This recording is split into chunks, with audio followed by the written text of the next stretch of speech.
Toda esmeralda carrega a beleza escondida. Assim são as vidas, legados e sonhos, pronto para serem lapidados.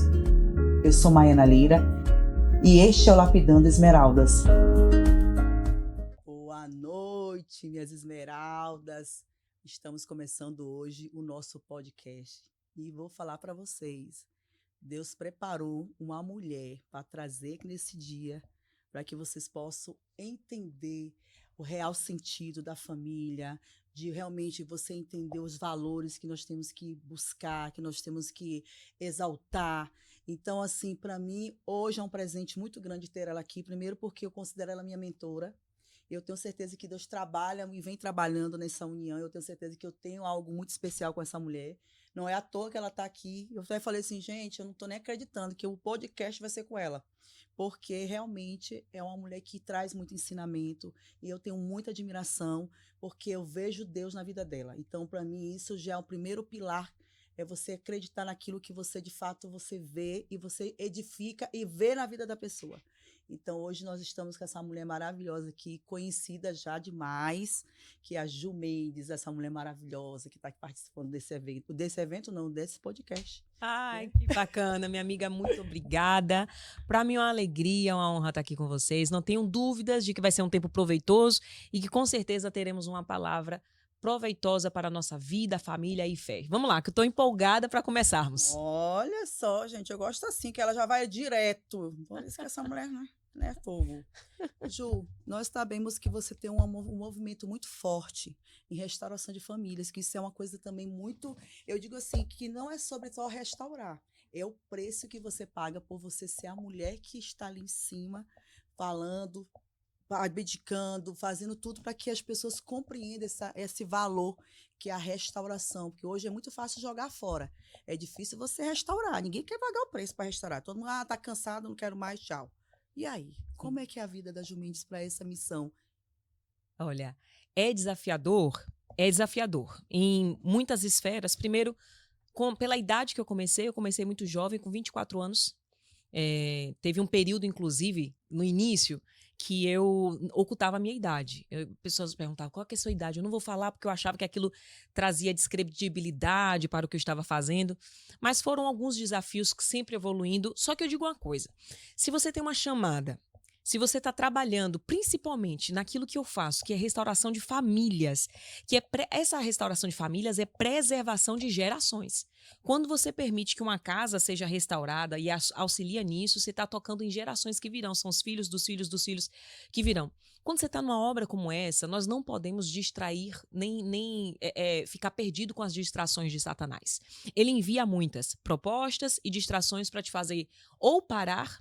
E eu costumo dizer que a principal estratégia dele agora não é nem querer que você pare. É só que você pense que está fazendo certo.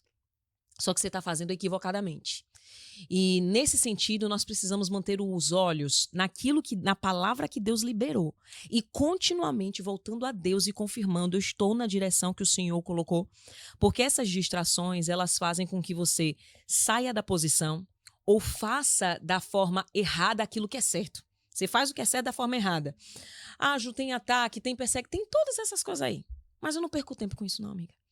A gente não tem tempo para perder tempo com ataque, Eu tenho uma intercessora que ela usa uma frase, eu gosto muito, a Nay Lima, ela diz assim, ó, nós não podemos ter medo das caretas de Satanás. E não podemos mesmo, porque se ficarmos distraindo com isso, a gente não faz nada. Então são desafios? São. Eu tenho duas preocupações. Se o que eu estou fazendo está dentro da vontade de Deus, e a segunda, a minha casa está protegida para chancelar aquilo que eu faço. Porque você fazer o que eu faço sem a sua casa estar protegida é muito perigoso. E eu já vi muitas pessoas que são palestrantes de casais, mentores de casais, estando divorciados e fazendo isso. Para mim, a base de fazer aquilo que fomos chamados para fazer é você ser autoridade no que está fazendo e você viver a realidade do que está ensinando. Então, essas são as minhas principais preocupações. O que eu tenho preservado até aqui é caminhar na direção que Deus me deu desde o princípio e proteger a minha casa enquanto eu cuido da casa dos outros, porque a pior coisa é você chegar no final dessa vida, ver que você ganhou milhares e perdeu os seus. Biblicamente, em Tiago, a palavra de Deus diz, se alguém não cuida dos seus, especialmente dos de dentro da sua casa, negou a fé E é pior do que um descrente. Isso aqui é muito sério. Então, eu acredito que fazer o que Deus manda é importante, mas sempre guardando o que Deus já te deu, que é o primeiro ministério, que é a casa. E é assim que tem sido os meus desafios, mas com Cristo sempre vencendo e a gente continua avançando. Ju, você é maravilhosa, não tem como não comentar isso. Mas, assim, uma curiosidade minha, assim, de quem já viu muitos desafios de pastores, né? De pessoas que, de fato, uns são pastores, outros apenas não, aqueles Apenas tem um título, né? Isso aí, né? Você acredita, de fato, que para uma pessoa falar sobre algo para a igreja, para os cristãos, para as pessoas que vão ser cristãos, pessoas que são curiosas ainda, ela, de fato, tem que estar vivendo? É o mínimo. Isso aqui eu acho que é inegociável. Primeiro, a Bíblia diz o seguinte: naquele grande dia, muitos dirão: Senhor, em seu nome preguei, curei, expulsei demônios, fiz e aconteci. E o Senhor dirá: apartai-vos de mim, porque eu não te conheço. Você viver uma vida servindo a Deus e chegar no final da vida e ouvir de Deus que ele não te conhece, qual o valor disso? Também está escrito: o que adianta ganhar o mundo inteiro e perder a sua alma? Qual é o valor, qual o sentido disso? Você percebe?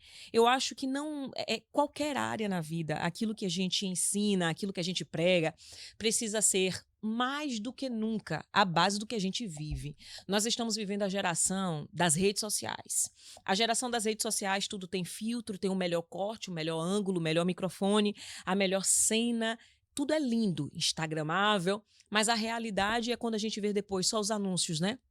Divórcio, agressão, roubo entre casais e tudo mais, e você pergunta, e eu vejo os comentários lá, as pessoas comentando: se fulano divorciou, se fulano viveu isso, imagino que vai ser de mim. Não, eu não tenho nada a ver com isso, não. Eu tenho que me preocupar tanto com a minha vida, tanto com a minha casa, que o fracasso dos outros não seja espelho para mim, pelo contrário, motivo para eu me preocupar mais ainda em cuidar da minha casa. Então, um líder espiritual, o mínimo, biblicamente falando, que ele precisa ter é uma casa exemplar. A palavra de Deus diz, o apóstolo Paulo vai dizer o seguinte: aquele que deseja o episcopado, boa coisa deseja. Aí vem as regras, porque tem regras. Tem gente que quer ser pastor de qualquer jeito, mas a base é você ser um pastor espelho de Jesus.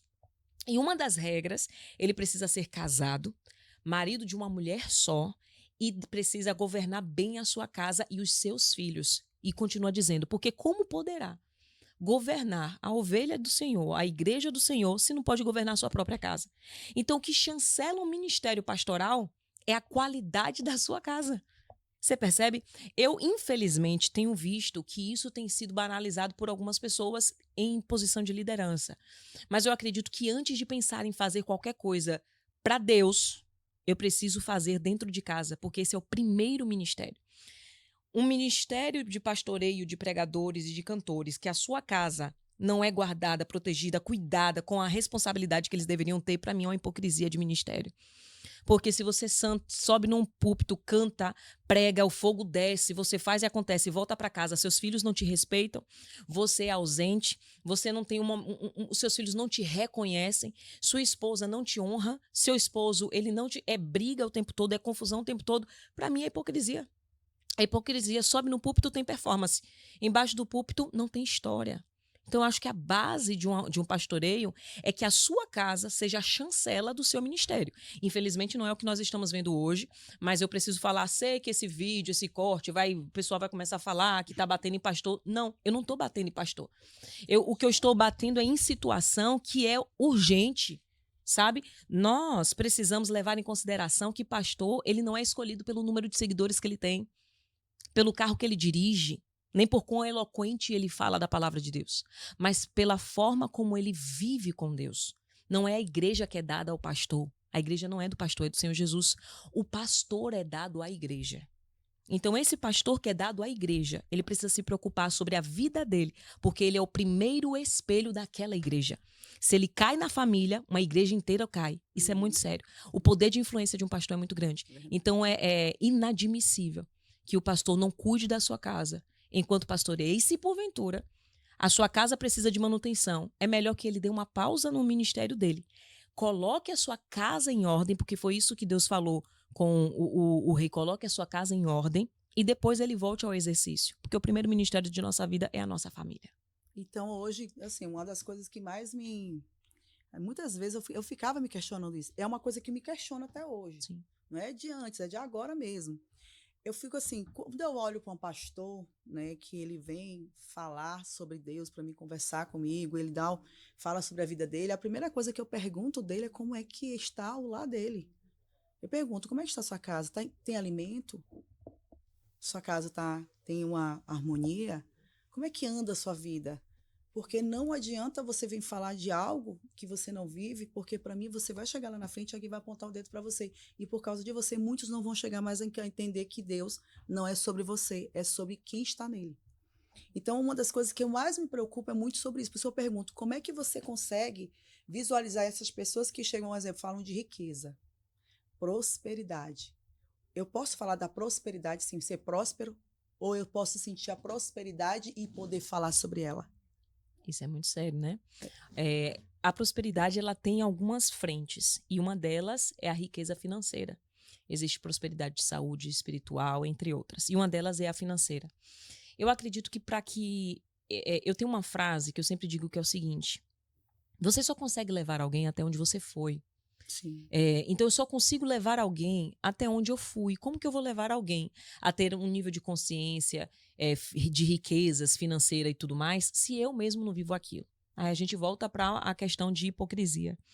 Além disso, o que eu acho que é tão grave quanto é o termo prosperidade. Me parece que a teologia da prosperidade nesse tempo se tornou muito atrativa.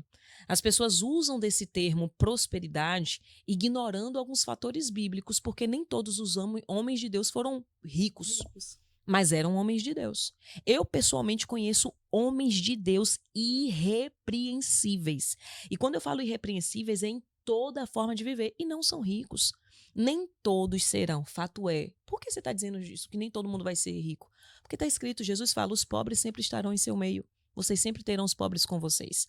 Mas se minha chamada é essa, é elevar a consciência das pessoas a nível de riqueza financeira, que maravilha, mas pelo menos viva isso.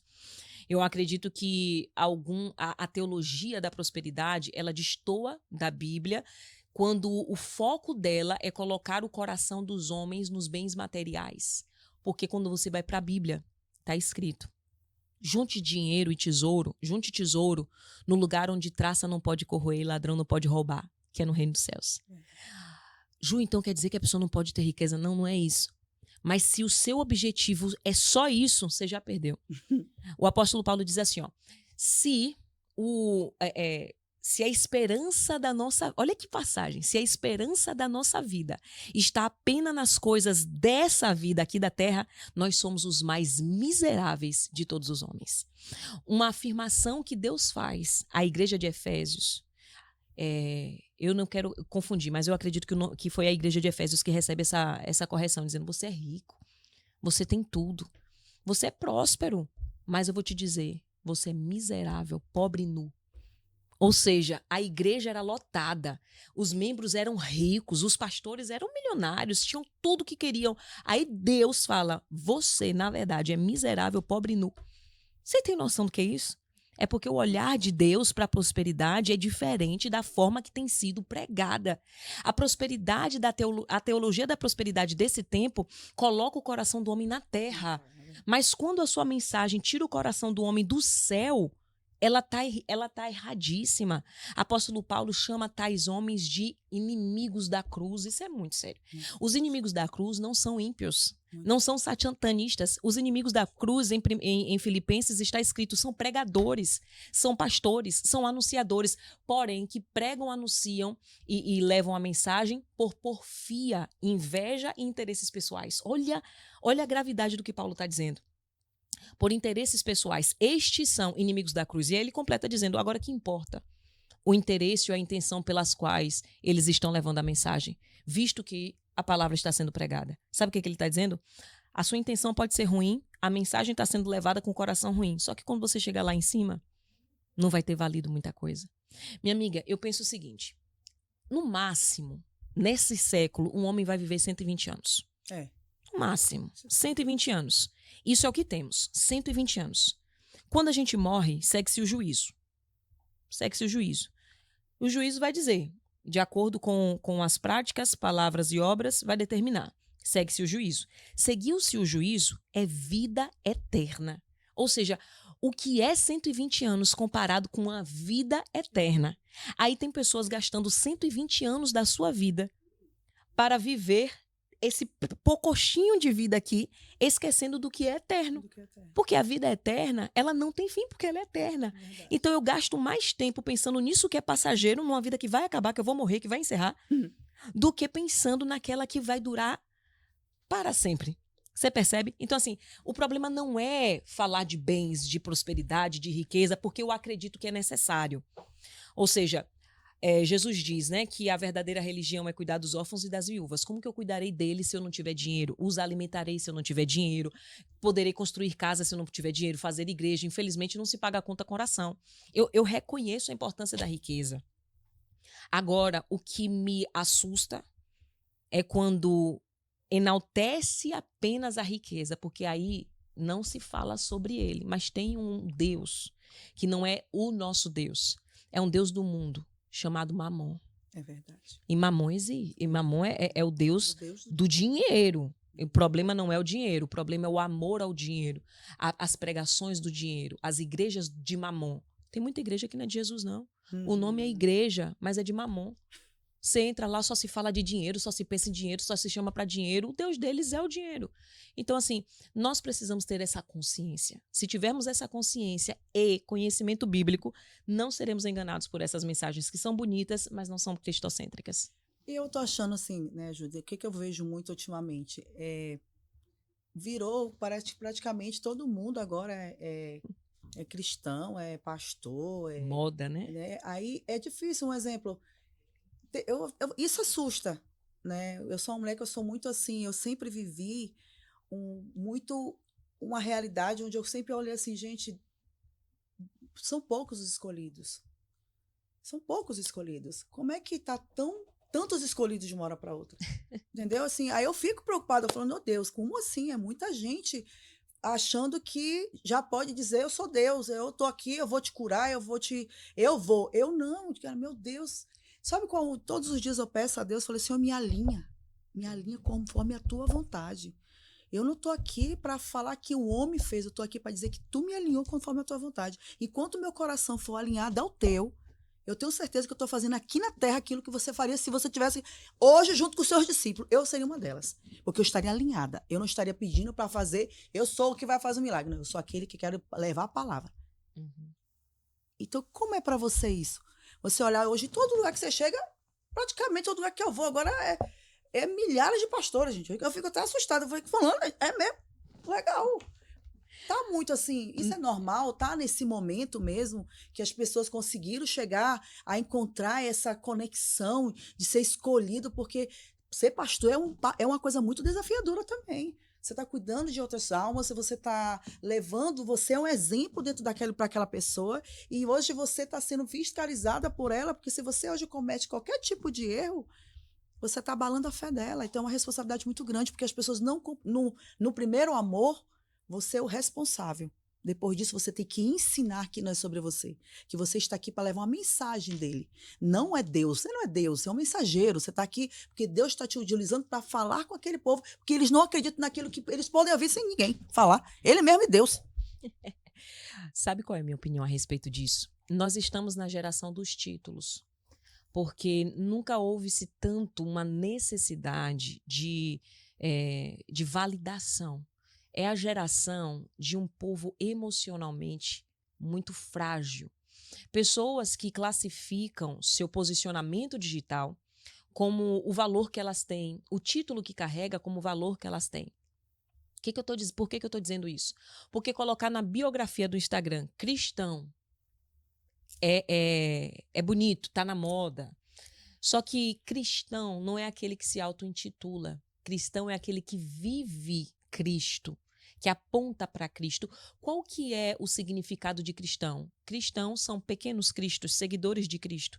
Então, se eu sou pequeno Cristo, eu preciso olhar para a vida que ele teve e imitar. Aí eu vou tentar, porque Cristo é Cristo. Não. Cristo veio 100% homem. Ele não veio 50% homem. Ele veio 100% homem. Então, eu preciso imitar tudo o que ele fez. Pessoas se dizer cristãs e ter uma vida... Teve uma frase que eu ouvi uma vez que eu acho interessante, lembrei dela agora. Foi um rapaz que falou assim: vocês se dizem cristãos, mas na verdade vocês são ateus praticantes. Por que é ateu praticante? O ateu praticante é aquele que vive como se Deus não existisse.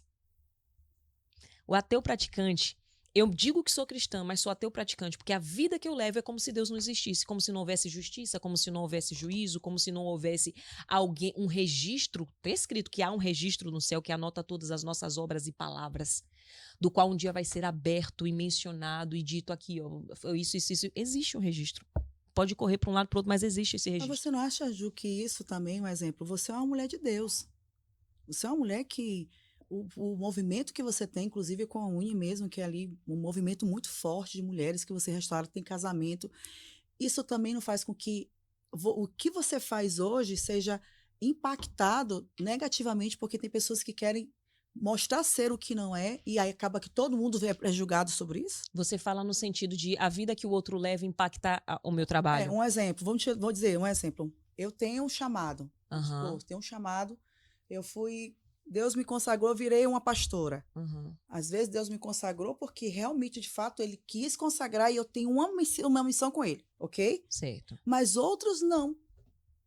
Entendi. Outros são titulados sem ser consagrados porque se autotitularam e eles se comportam tal e começam a manchar quem de fato foi chamado. Que hoje muitos nem abrem a boca pelo chamado com medo do julgamento. Tipo assim, não vou dizer que eu sou pastor, porque senão vão dizer que eu vou roubar o fiel, que eu vou acabar com a igreja, vou... Então, tipo assim, ele não aceita nem o que Deus deu, porque ele está com medo, porque quem de fato não tinha o direito de ser, está sendo e tirando o que de fato Deus deu para quem pudesse seguir. Aquela situação, tu é escolhido, mas eu aqui me escolhi. O que eu penso sobre isso? Existem homens que são chamados por Deus e outros que são chamados por homens. Na sua carta ao Timóteo, o apóstolo Paulo fala: não precipite em colocar a sua mão sobre alguém. Ele está falando: não se precipite em consagrar alguém. Eu sou de uma linha cristã que, para uma pessoa chegar ao pastoreio, ela passava por uma série de preparação. Ela primeiro era membro, depois de membro ela era obreiro, depois de obreiro ela era consagrada a presbítero não, evangelista, de evangelista, diácono, de diácono, presbítero, de presbítero a pastor. Então era uma jornada porque ela se desenvolvia, e isso não é sobre o título, é sobre a pessoa, é preparar aquela pessoa teologicamente a nível de serviço e obra dentro da igreja. O que é o pastor? A primeira pergunta que a gente precisa fazer: o que é um pastor? Pastor, sabe Davi? Aquele que cuida de ovelhas. Então, o pastor é aquele que cuida de ovelhas. Biblicamente, pastor cuida de ovelhas. Essa é a função dele. Ele tem uma igreja que Deus deu, que Deus preparou, ovelhas que são do Senhor, e o pastor é dado a essa igreja para cuidar dessas ovelhas. Existem os pregadores, existem os evangelistas. Só que agora nós entramos em uma geração em que você pula todas essas etapas e aí você chega ao pastoreio. Então, todo mundo pode ser pastor desde que ele tenha algum tipo de network, desde que ele tenha algum tipo de posição relevante para quem o consagra. Tem isso também, pessoas que consagram os outros pensando em benefício pessoal. Poxa, eu vou consagrar fulano porque fulano é famoso, vai trazer gente para minha igreja. Vou consagrar ciclano porque ciclano vai trazer autoridade para minha igreja, fulano vai me trazer dinheiro para a igreja. Então, assim, é uma consagração por interesses pessoais. Outras pessoas se auto-intitulam. Existe essa classe também de pessoas que dizem: eu sou pastor, ninguém nunca derramou óleo sobre a cabeça dela, ninguém chamou, ela mesma se intitula. É perigosíssimo, porque existe uma responsabilidade sobre essa imposição. Os que são verdadeiramente chamados, eles podem acabar sendo acusados indevidamente por causa do tipo de vida que os outros levam. Então, eu compreendi quando você disse: não impacta em você a vida errada que os outros levam, pode impactar em quem ouve. Em mim, diretamente, não impacta. Eu vou te explicar por quê. Quando alguém fala de mim como pregador, eu sou pregadora. Quando alguém fala de mim como pregadora, anunciadora do evangelho, automaticamente quem ouve vai olhar para mim. duas coisas vão acontecer no cérebro dela. Primeiro, ela pode acreditar imediatamente, ela vai receber o seu julgamento como seu próprio julgamento e vai passar a me avaliar segundo a ótica de quem passou. A segunda coisa que pode acontecer é ela começar a me observar. Só que se ela passar a me observar, ela vai ver que existe alguma coisa que está equivocada. O que essa pessoa fala e o que ela faz é diferente. Aí, biblicamente, explica isso. A Bíblia diz assim, ó, conhecereis a árvore pelos frutos. Então, os frutos, ele justifica. É por isso que jamais uma pessoa que está sendo acusada, comparada, está recebendo a rechaça da vida errada que outras pessoas que deveriam exercer bem acaba caindo sobre ela, ela não precisa se justificar. Porque os frutos gritam, os frutos falam. Então, nesse sentido, eu não me sinto prejudicada quando eu vejo algo semelhante. Porém, a pessoa que vive isso sem ser chamada é grave demais. Sim. Porque se eu não fui chamada e faço o que eu não fui chamada, o que é que chancela os ataques que eu receberei dali pra frente? Porque não se enganem, há ataques. Eu cuido de família. Você acha que Satanás ataca onde? Tua família. Na minha família. Com certeza. Vai atrás dos meus pais, vai atrás dos meus irmãos, vai atrás do meu marido, vai tentar de alguma forma atacar minha família. Porque se ele bate ali, ele sabe que vai prejudicar e enfraquecer o meu ministério. Sim. A primeira coisa que vão dizer, opa, se o casamento dela tá assim, por que ela tá falando? Enfraquece o ministério. Então ele vai tentar atacar ali. Então se eu me auto-intitulo, seja pastor ou qualquer outra chamada que Deus não me deu, se realmente Deus não me deu, eu tô mexendo com algo muito sensível. Sem ter sido chamado, é muito sensível. E como é que você perigoso. lida hoje, um exemplo, uma coisa assim que eu acho até interessante, você fala, você cuida de família. Uhum. Geralmente as pessoas, quando cuidam de famílias, a primeira coisa que eles vão analisar você é pela família. Correto. Certo? Eu, quando olho para você, eu já vejo você com filhos, porque é algo que eu já tinha visualizado na Glória minha a vida, Deus. quando eu te conheci. Mas para você, como é isso? Você falar Perfeito. sobre filho e você não ter filho, sabendo que isso é algo da promessa que Deus vai te entregar. Perfeito. Como é que, porque as pessoas te julgam, vai julgar por isso. Por isso. Eu tenho algo comigo e isso é muito pessoal. Quem o faz diferente, eu não julgo. Tem uma diferença entre ser diferente e ser errado. Tem pessoas que são diferentes, mas não quer dizer que o diferente é errado. Eu tenho comigo a seguinte premissa, eu falo do que vivo. Sim. E só do que vivo. Então, eu me encerro no tema que vivo, casamento. Sim. Eu não falo de filho, de paternidade, de maternidade. Por que eu não falo? Porque eu tenho uma teoria. Eu estudo sobre maternidade há muito tempo. Comportamento humano, cérebro humano, personalidades, biblicamente. Então, eu estudo há muitos anos sobre isso. Poderia sentar e dar aulas didáticas sobre esse tema, mas não faço, porque eu acho que o background da mensagem do mensageiro é a vida que ele leva. Eu poderia falar na condição de filha, porque não sou mãe, mas sou filha. Poderia falar nessa condição. Mas eu falei, é um trato que eu fiz com Deus. Eu falei, eu me encerro nesse assunto e não o falarei até que o Senhor faça de mim fonte do assunto. Eu sei que serei mãe, isso pra mim não não me desespera. Eu não, ai, cadê meus filhos? Não me desespera. Porque Até desde muito nova tempo, também. desde muito tempo Deus falou que eu seria. Muito nova também. É. Eu fui mãe com 37 anos, Maria Eduarda. Então, Entendeu? Então, assim, eu fico muito tranquila quanto a isso, porém, quando a medicina diz que minha casa não vai ter filhos, eu só levantei a mão e falei assim, Deus, muito, muito, muito obrigada pela honra. Mas você tem tantos ser. filhos, né? Eu tenho. Eu me considero mãe dessa galera toda aí, tá? Tem muitos filhos. Tenho muitas filhas. Umas filhas que dão um Dá trabalho. mais trabalho do que do sangue, é verdade. Tenho. Eu já ia até falar, me diz uma coisa, como é que é a Ju hoje na questão, porque a gente está falando da religião, de cuidar, que é muito pesado. E hoje, como é que é a Ju com o Dilson?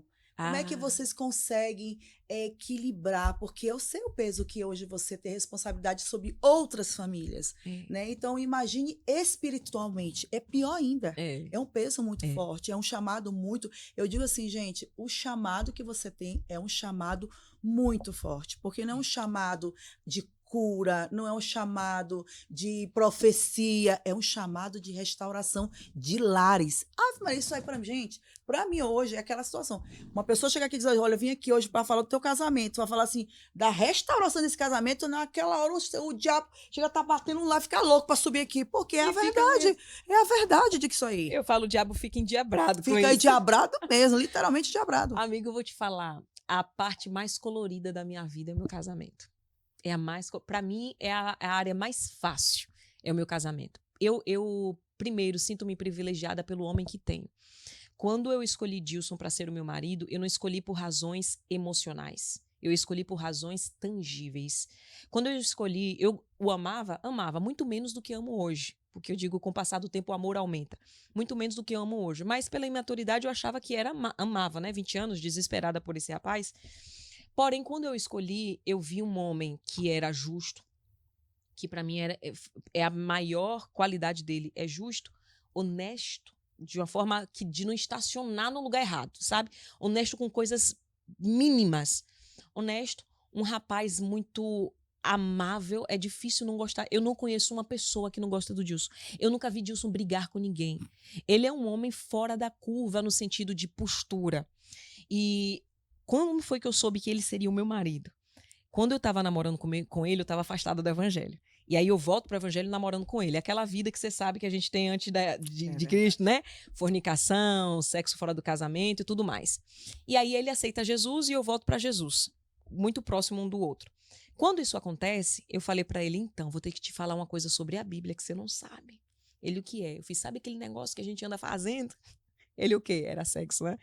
Fiz, a gente não pode mais fazer. Por quê? Eu fiz porque, biblicamente, isso é imoralidade sexual classificada no pecado de fornicação. O sexo, ele é reservado só para o casamento e dentro do casamento. Ele fez, tá bom. Oi? Eu fiz, não, mas você entendeu o que eu disse? Ele fez, entendi. Não pode fazer sexo até casar. Eu fiz, mas como assim tá bom? Ele não é pecado? Eu fiz, é pecado. Ele fez, então tá bom, até o casamento a gente fica sem nada. Eu fiz assim, esse é o homem. Verdade. Porque, escuta, pensa comigo. Se um homem é capaz de resistir a mim, que ele amava, por amor a Jesus e para honrar Jesus, dentro do casamento esse homem resistiria a qualquer outra mulher pelo mesmo motivo. Então, quando um cara vem pra cá, mas pra provar seu amor tentando forçar alguma coisa, pode esperar que dentro do casamento, quando a tentação for outra, ele vai ter dificuldade de resistência também. Então, eu escolhi por razões inteligentes. Divórcio começa no namoro. Tem namoro que prenuncia o divórcio, as pessoas estão escolhendo errado e depois coloca na conta de Deus e do casamento, dizendo que o casamento é instituição falida. Qualquer pessoa incompetente vai falir qualquer instituição. Então, quando eu escolho por razões tangíveis e é inevitável amar uma pessoa assim. Meu casamento é a melhor parte da minha vida. E se qualquer atividade que eu faço afetar assim meu casamento, eu interrompo. Eu não conto o tempo. Amizade, conexão, qualquer coisa. É Deus, meu marido. É Deus em primeiro lugar, meu marido em segundo lugar. Ah, meu marido não gostou de alguém, acabou a amizade aqui. Ah, meu marido se incomodou com isso, tirei.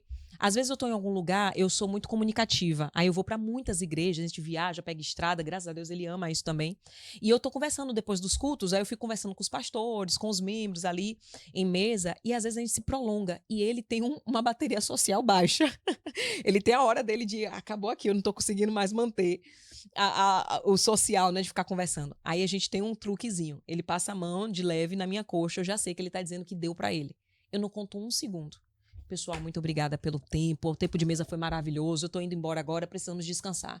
Tem gente que sacrifica o casamento para agradar pessoas. Que loucura é essa? Sim. Então, para mim, o que mais tem. Eu vou sacrificar o meu casamento para agradar os outros. Se meu marido fizer algo de errado ou algo ajustável, eu não corrijo na frente de ninguém. Na frente dos outros eu defendo. E em casa eu falo, amor, pelo amor de Deus, não se faz um negócio desse, não. Em casa. Mas na presença dos outros é aqui, ó. Preparo. Eu sei que ele pode melhorar em alguma coisa. Você tá ruim nisso? Não existe. Amor, você pode ser melhor nisso. A forma como a gente lida dentro do casamento determina o tipo de casamento que nós teremos. Então, para mim, eu acho que a forma mais difícil de Satanás me atingir vai ser dentro do meu casamento. Glória a Deus. É muito difícil, porque eu construí muros. E esses muros, eles são invisíveis. E são muros edificados com oração e jejum. Satanás, ele tentar derrubar um muro que foi edificado com oração, jejum e prudência, muito difícil. Não tem como, não tem como. Aí ele pode tentar de outras formas, mas nessa área aí, ele vai tentar e vai falhar sempre. O que eu digo essa é a minha prioridade, porque eu prefiro chegar no céu, eu e meu marido só, do que chegar no céu, uma multidão de gente que eu levei lá e eu e meu marido se acabar e ir pro inferno.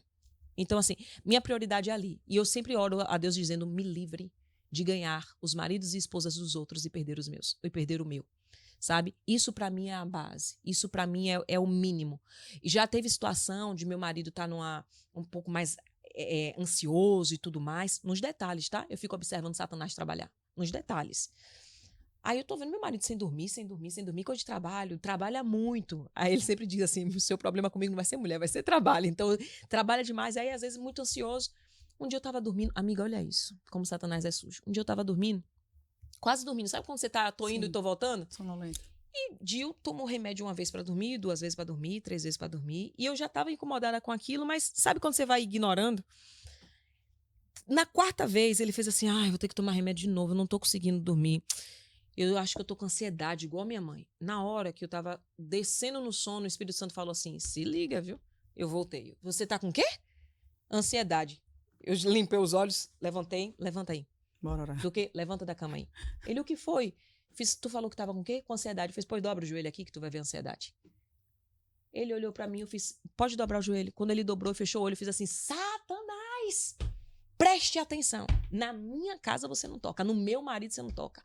Tentou tocar nas emoções dele, no coração dele, na mente dele, eu tô te dando a ordem em nome de Jesus. Bate em retirada. Ju, então você acha que doenças psicossomáticas não existem? Acho. Assim como doenças cardiológicas, entre todas as outras. E poderia ser qualquer outro tipo de doença, eu teria a mesma reação. Mandei embora. Pergunte qual foi o dia que ele tomou remédio para dormir de novo. Nunca mais. Eu olhei pra ele e fiz, presta atenção, nessa casa tá proibido. Ansiedade, depressão, síndrome de pânico, tudo que é essas doenças tá proibido. Deus me estabeleceu como coluna dessa casa, eu sou edificadora dessa casa, eu determino o que entra e o que sai. E eu estou dizendo, como edificadora dessa casa, que doenças psicossomáticas não passam dessa porta. E qualquer outra espécie de doença, eu estou proibindo na autoridade que há no nome de Jesus. Então, isso pra mim, amiga, não adianta eu sair de casa e ser boazinha pros outros e ajudar os outros a padroeira e dentro de casa meu marido tá se acabando porque eu não tenho atenção. Não existe isso. Mas, amiga, me diz uma coisa. Eu olho pra você, eu te acho uma mulher muito forte, né? Muito posicionada, né? Você é uma mulher muito usada. Então, tipo assim, você tem um empoderamento muito forte quando você tá junto. Como é que pra ele lidar com isso? Não, então, isso aí eu que tive que lidar. Eu tenho uma personalidade chamada dominância. Sim. A dominância é uma personalidade que naturalmente a pessoa tem um perfil de liderança. Sim. Ela naturalmente, isso não é pensado. Ela automaticamente vai tomando a frente, ela faz a frente. E o que normalmente uma mulher dominante faz? Ela assume a liderança de dentro de casa. E aí arrebenta tudo. Por que arrebenta? Porque a mulher ela pode ser desenrolada do lado de fora, mas dentro de casa ela quer ter um homem mais macho que ela. Sim. Sabe? A gente arrepia quando o rapaz fala um não meio grosso assim, né? A gente faz, ai meu Deus, fala um não assim pra mim. Mas a gente gosta de sentir que tem um macho alfa ali em nossa frente. Mas o que eu descobri? O homem, para ele ser o líder da casa, eu preciso sair da cadeira de liderança. Não tem como o meu marido ser o homem da casa se eu vier... Posso falar abertamente aqui? Pode. Se eu vier com maior do que o dele. Sim. Percebe? Tem mulher que ela castra o marido. Tem mulher que ela corta a juba do marido. Como que ela faz isso, Ju? Fazendo o que é pra ele fazer. Assumindo na frente. Tem coisas que a gente pode fazer. Podemos fazer tudo, minha amiga. Uma mulher, ela pode fazer tudo. Só não precisa. Essa é a diferença. Eu posso fazer tudo, mas eu não preciso. Porque eu tenho você. Na minha casa, eu não tenho medo de barata. Mas quando o Dilson tá, eu tenho pavor. Quando ele tá em casa, meu Deus, uma barata. Ele vem parecendo que tá na SWAT. Calma. Mata a barata, leva o corpo, o cadáver. Sabe? Eu não abro um pote dentro de casa, eu não troco uma... O que é pra homem fazer, tem que deixar o homem fazer, porque 2 coisas vão acontecer. Ele desenvolve e você o admira mais. Eu pedi 1, 2 vezes, ele não fez, fui lá e fiz no lugar. Não, deixa sem fazer. A peteca vai cair, mas a gente não faz no lugar. Eu não abro porta de carro. Eu não puxo cadeira quando ele tá presente. Por quê? Quem vai ajudar quem não precisa de ajuda? Quem vai servir quem não precisa ser servido? É forte. Eu tenho certeza que muitas, nesse momento desse podcast, nesse exato momento, muitas mulheres estão levando o cutucão do marido. Pá, olha aí, ó, escuta, que é assim que funciona dentro de casa. Amiga. Amiga, eu vou te dizer. Coisa complicada. Agora ela mexeu na... Mexeu, né? Ela foi lá na ferida. Oh, meu Deus do céu. O que eu aprendi? Eu quero admirar esse homem. Então, tudo que eu vejo de bonito, eu levo pra ele. Eu não fico, o marido de fulana faz isso. Não. Eu gostei dos mínimos detalhes. Camisa bonita, aquele rapaz ficou de camisa bonita, né? Fui lá, comprei a camisa igualzinho, toma aí. E faço. O que ocorre? O problema não é a mulher ganhar mais. Não é ela trabalhar mais. O problema é ela não dar a ele espaço para que o trabalho dele seja útil dentro de casa, independente de quanto ele ganha. Uma mulher, ela não se importa com a diferença salarial. Ela se importa com a estagnação do homem.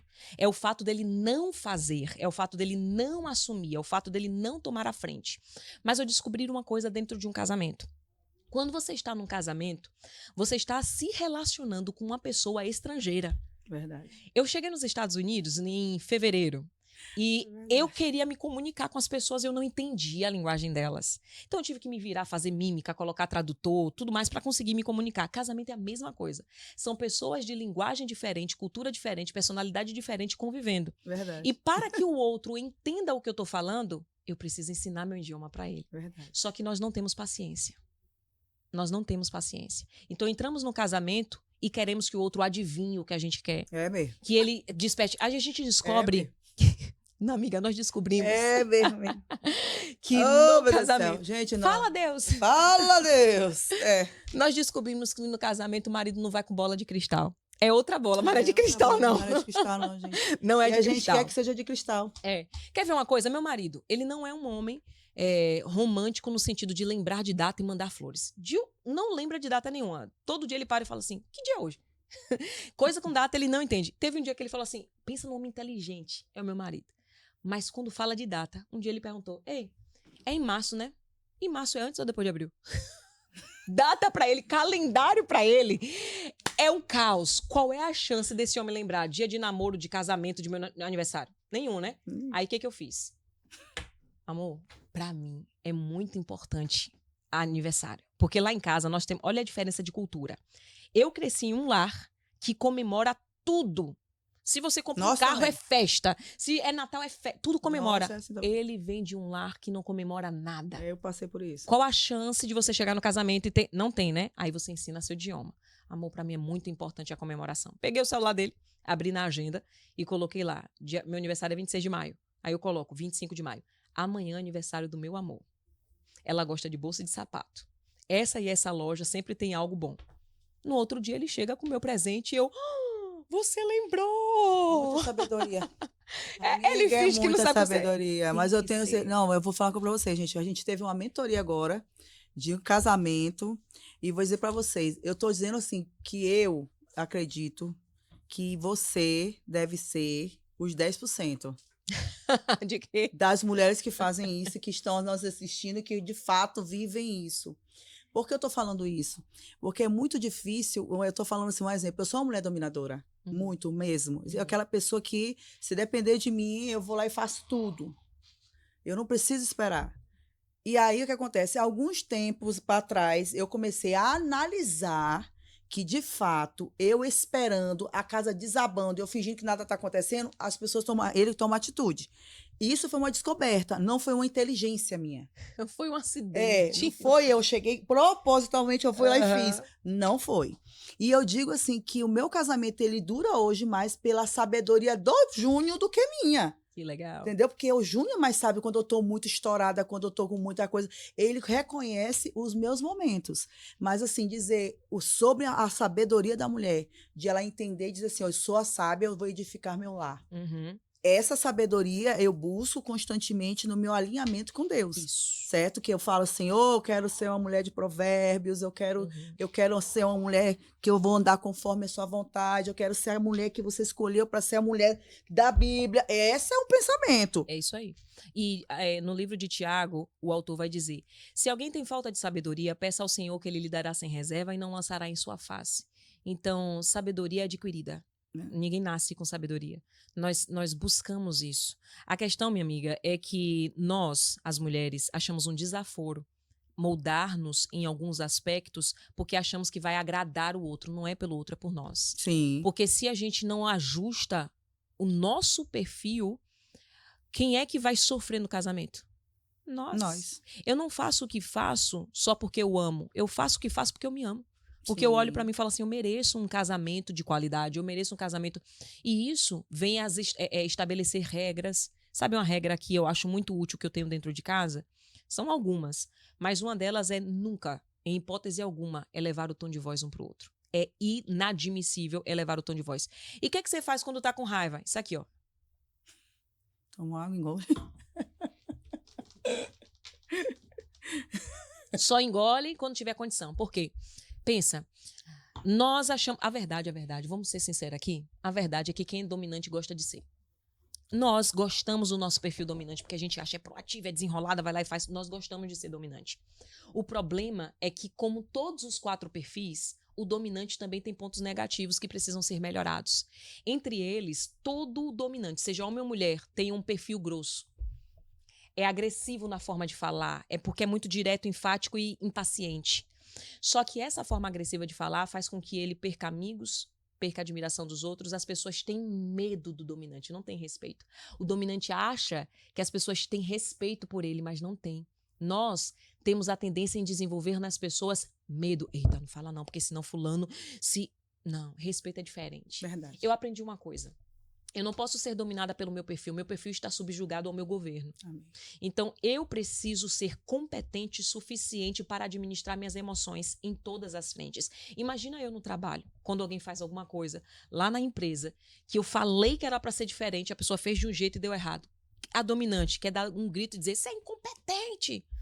Mas aí o Ju pensa, tá, se eu falar que essa pessoa é incompetente, vai resultar o que dentro dela? Vergonha e medo. Se ela tiver vergonha e medo de mim, o que vai acontecer? Eu afasto ela e vou inibir o potencial dessa pessoa. Eu perco. Mas se eu falar com a pessoa, vem cá, a gente precisa fazer um alinhamento. Lembra que nós passamos por essa situação e eu te falei isso? Isso não aconteceu. O que houve? Conte pra mim, aconteceu alguma coisa? Eu posso te ajudar de alguma forma? Não, então nós não teremos uma outra conversa sobre isso, correto? Correto, eu confio em você, pode ir lá. Não tem uma pessoa que trabalha comigo, que não gosta de trabalhar pela forma como eu corrijo. E eu preciso levar isso para dentro de casa.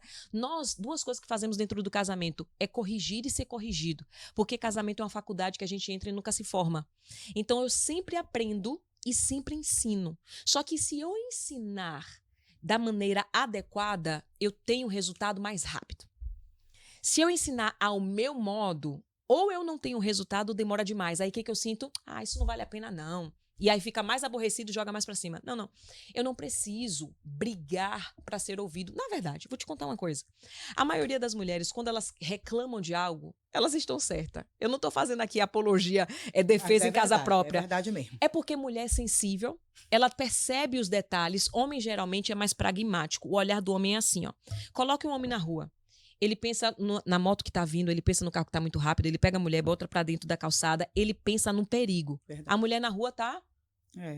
não tá nem pensando. Faz amor. Mas ela, no relacionamento, ela é mais detalhista. Rapaz, esse teu amigo aí tem alguma coisa errada. Bate em cima, demora um pouco, ela tá certa. Essa mulher aí te cumprimentou de uma forma diferente, marido. Você é doida. Quando vai ver no final, realmente tinha alguma coisa ali. Porque a mulher é mais sensível. Só que a mulher perde para um único inimigo que não é Satanás. O inimigo que ela perde se chama a língua. Ela fala o que é certo, da forma errada. É por isso que ela não tem resultado. Meu marido tem privacidade no celular. Não existe. Não tem Privacidade em casamento não existe. Eu também sou desse time aí, viu, Tony? Os maridos que tiver vindo aí, que assistindo, pra mim, tendo negócio de sem celular, isso não é casamento. Isso aí, pra mim, significa que ele tá devendo, viu? Tá lá, pode olhar, que vai existir uma resposta lá do oi que ela vai te dar que não é de Deus. Te acalma. Aí, fica aí, viu? Vigia, irmã. Vigia. Não existe privacidade de celular de marido. E isso e começa meu marido no namoro. aprendeu isso, viu? Aprende logo no namoro aí, viu? Vocês estão namorando. Namoro é um ensaio do casamento, né? Então ela pega um assunto que é real, só que como ela leva é de uma forma tão agressiva, tão direta, ou às vezes omissa. Ou ela é muito enfática para apresentar, ou ela é muito omissa na hora de apresentar. E as 2 vertentes estão equivocadas, não dá resultado. Eu preciso saber, essa é a regra, ó. O que falar, quando falar, como falar. O problema não é o que falamos, é como falamos. E principalmente quando falamos. Geralmente falamos quando estamos emocionadas. Então falamos da forma errada. Com raiva, vai em cima, quer bater, quer gritar, quer xingar. E no final, ai meu Deus, pra que eu falei aquilo? Agora eu vou ter que pedir desculpa. Então é melhor esperar um tempo bom pra falar. Olha, no momento eu não tô pronta pra conversar com você agora. Deixa eu absorver o que estou sentindo. Depois a gente conversa sobre isso. É pra não te ofender. É para não terminar em briga. A minha missão de vida é transformar. Você falou assim, você faz parte dos 10%. A minha missão de vida, enquanto respiro, é fazer com que os 90% faça parte desses 10%. Porque as mulheres que falham, elas não falham porque querem. As mulheres que falham, elas falham porque não foram ensinadas. Amiga, a gente estuda para dirigir, estuda para ter uma empresa, estuda para ter uma profissão. Ninguém estuda para casar. Verdade. E é a maior Verdade. instituição que estabelecemos. Verdade. Dirigir empresa é fácil diante de um casamento. Nossa! E tu que tem uma empresa muito grande deve saber bem como é. É fácil diante de um casamento. Gente, casamento eu acredito que é uma das administrações mais complicadas que tem, porque se trata de pessoas que cresceram de forma diferente, que viveram de mundo diferente. Eu falo muito que o que faz o meu casamento hoje eu ter mudado muito, primeiro foi porque eu sempre busquei não levar para minhas filhas nada daquilo que eu não tive. Um exemplo, eu nunca vi meu pai gritar com a minha mãe. Eu nunca vi meu pai desrespeitar a minha mãe. Eu nunca vi meu pai, por mais que meu pai possa ter feito qualquer coisa que desonrasse minha mãe na questão de fidelidade, eu nunca vi meu pai chegar à minha mãe e dizer assim, seu pai me traiu. Então, assim, isso foi algo que eu aprendi. Então, hoje, o que eu faço? Quando eu vejo que eu estou muito nervosa, ou se eu vejo que alguma coisa ele me fez e que aquilo vai explodir, eu pego, eu me calo e vou pro meu quarto. Então, mas por quê? Porque primeiro eu penso, eu tenho uma criança, uma menina dentro de casa que ela não pode ter nenhum tipo de explosão sentimental porque os pais se desentenderam que ela não tem nada a ver com aquilo. Então, essa é a inteligência que eu busquei para me consertar. Aí eu falo, não é sobre a inteligência de ser a mãe, a mulher, a esposa. A inteligência verdadeira, que é aquela que edifica o teu lar.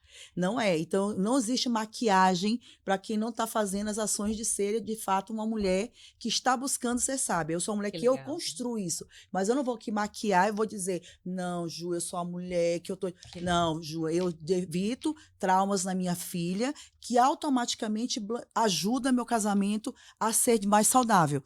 Hoje eu busco o quê? Quando eu olho para o meu marido, como eu sei que minha filha está saindo de casa mais velha, daqui um dia vai sair também a mais nova, eu sei que eu preciso encontrar sabedoria para que eu possa conviver, porque até que a morte nos separe. É o homem que vai morrer, até que quando Deus quiser, vamos estar velhinho junto. Eu tenho que ter essa sabedoria de reconstruir o caminho para que o nosso casamento dure e que ele seja feliz e eu também. Não apenas, eu estou casada e eu estou só por eu estar. Exatamente. Não, essa construção, eu digo assim, eu digo para todas as mulheres que estão, inclusive, que vão nos assistir, se você está maquiando a tua vida baseada na desculpa de que você não faz, porque ele não faz, não é sobre isso, é sobre você quer viver até o último dia de sua vida com seu marido, o que eu preciso ser de melhor, o que eu tenho que mudar em mim. É como você falou, não é sobre você, não é sobre ele, é sobre você. Então, tipo assim, a minha questão com o Júnior, eu falo bem claro, muitas vezes ele me faz pensar nisso, porque eu falo, cara, se é o meu marido e eu escolhi ele e eu vou até o último dia da minha vida, eu penso assim, eu não casei para separar. Tanto que eu tive restaurações no meu casamento, onde eu tive que me diminuir para que eu pudesse entender aonde eu poderia estar errando e também tive que retroceder e muitas vezes o perdão foi despertado porque eu precisava entender se é isso que eu queria, então eu preciso dar votos para que aquilo possa acontecer. Então, assim, o casamento é perdão todo o tempo, o casamento é uma construção diária e o casamento é você muitas vezes deixar de viver aquilo que você acha que é o certo para viver o que nós achamos certo. E esse nós, muitas vezes, você vai ter que retroceder e se diminuir. E as mulheres, muitas vezes, elas não estão preparadas para isso. Um exemplo, uma mulher como eu, que sempre fui dominante, né, que hoje eu retiro muito dominante desde o momento que eu analiso muito o que eu quero e o que eu não quero, e o que eu não quero que o outro faça, para que eu também não possa passar por aquilo. Mas, assim, dizer que a construção de um casamento, ela é muito, assim, do querer. Você tem que querer aquele casamento. Você tem que, de fato, entender a dor que você vai passar, porque não vai ser sobre só amor, vai ser sobre dor, porque quando você deixa de fazer aquilo para te agradar, você agrada o outro, você passa por um caminho de dor. E as pessoas pensam que é isso. Ah, não, eu sou sábia porque eu deixei o meu marido falar mais alto. Isso não é sabedoria. Sabedoria é você chegar para o seu marido e dizer, olha, amor, eu não gosto que você grite comigo. Você está me ouvindo?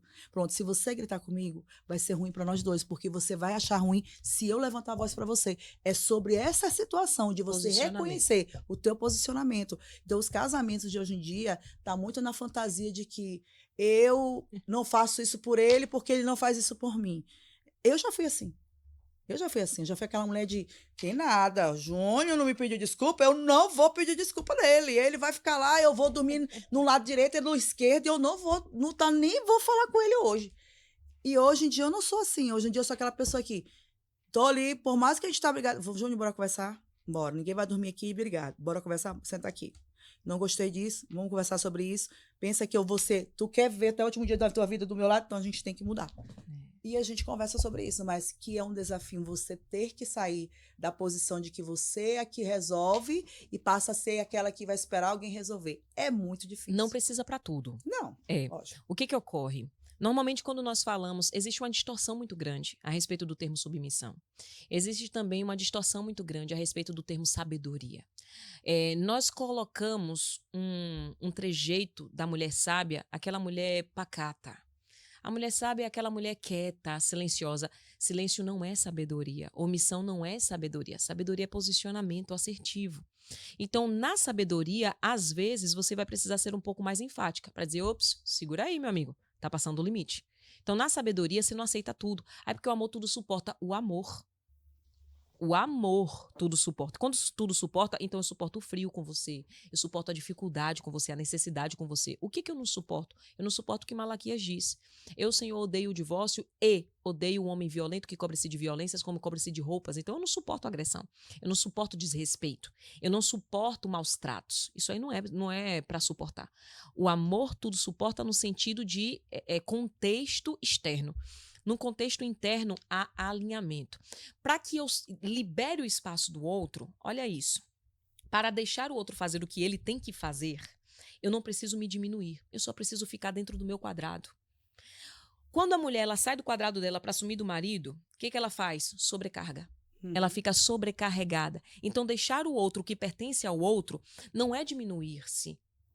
É preservar-se dentro daquilo que está ao meu dentro da minha responsabilidade. É fazer um alinhamento, o que é seu, o que é meu, o que está na sua responsabilidade, o que está na minha. Um alinhamento respeitoso, dizendo, essas são as minhas expectativas a seu respeito. O que está longe das suas possibilidades para que a gente possa ajustar no meio do caminho.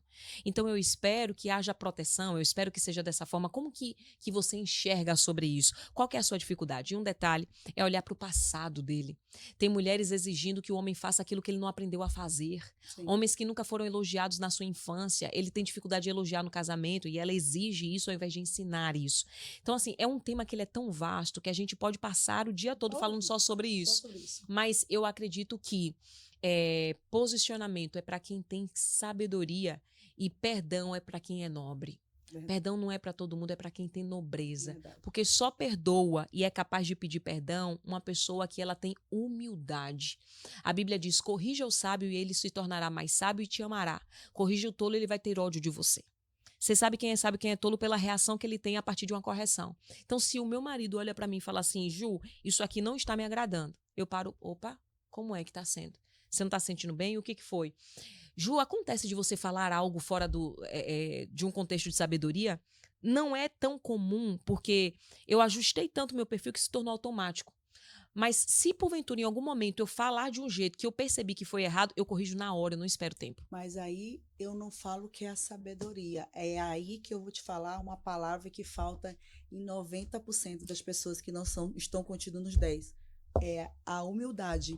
De saber reconhecer que aquela pessoa precisa pedir perdão, saber ouvir. Perdão sem justificar. Isso.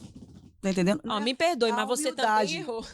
A humildade, eu acredito que é a humildade que falta em todas nós mulheres que ainda não chegamos a ser sábias o suficiente para entender o que é um casamento.